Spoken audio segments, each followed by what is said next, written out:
law number 2. I'm a conservative Republican and a conservative judicial candidate.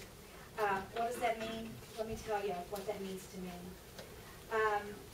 It means that in serving as judge, I'm promising you that I will stay within my constitutional boundaries as a judge. That means I don't interfere with other elected officials' roles, other branches of government's roles. I don't legislate from the bench or from my chambers, and I don't make policy from the bench or from my chambers.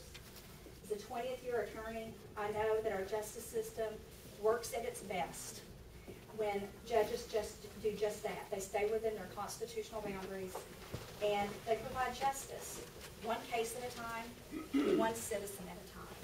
That's what we deserve. That's what our framers intended. Let me tell you about Sharon Ramage, the lawyer, and why I am the most qualified candidate for this bench.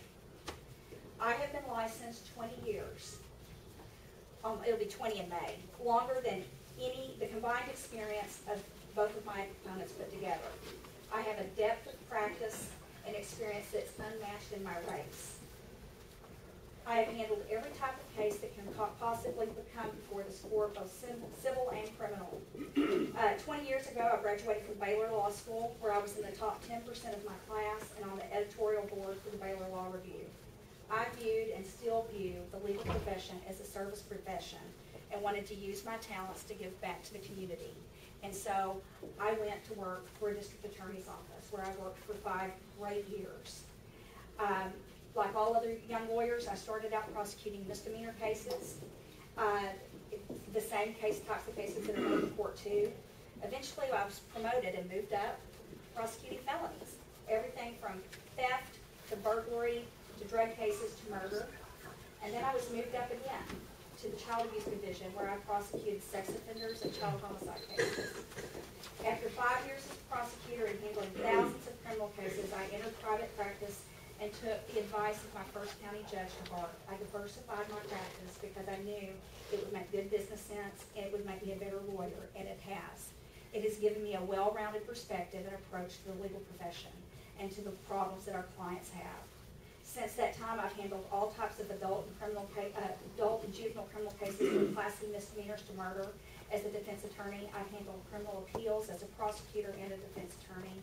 And I've personally handled thousands of criminal cases, more than 100 of which have been jury trials. I've handled family law cases, which have given me the opportunity to work with victims and counsel clients at their most vulnerable and sometimes at their worst. I've handled civil cases from contract disputes to civil rights claims. And I've done all this while managing 2 businesses, my practice and an office building. But perhaps the best experience I've had is what I've had the privilege of doing for the last 9 years, and that is sitting as a judge in administrative hearings, as a hearing officer. For the last 9 years, I have conducted trials that last 2 to 4 days. I have applied the same evidence rules that apply in the courtroom. I have applied the same procedural rules that apply in the courtroom in my decisions. I've made rulings that have withstood appellate scrutiny. I am the only candidate in my race that has that experience.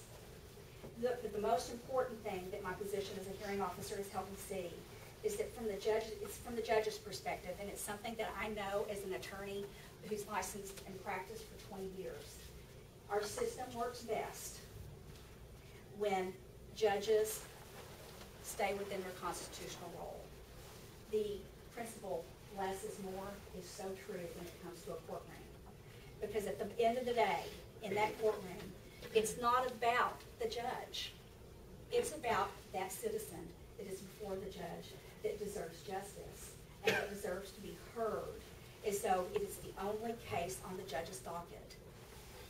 That's what I'm going to promise you that I will do.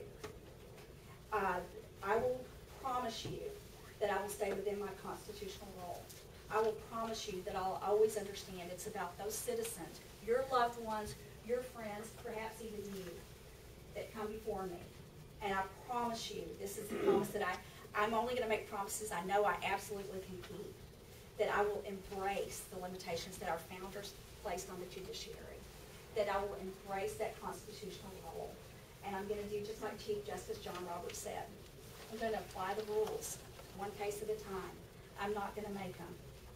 I will provide justice, one case at a time.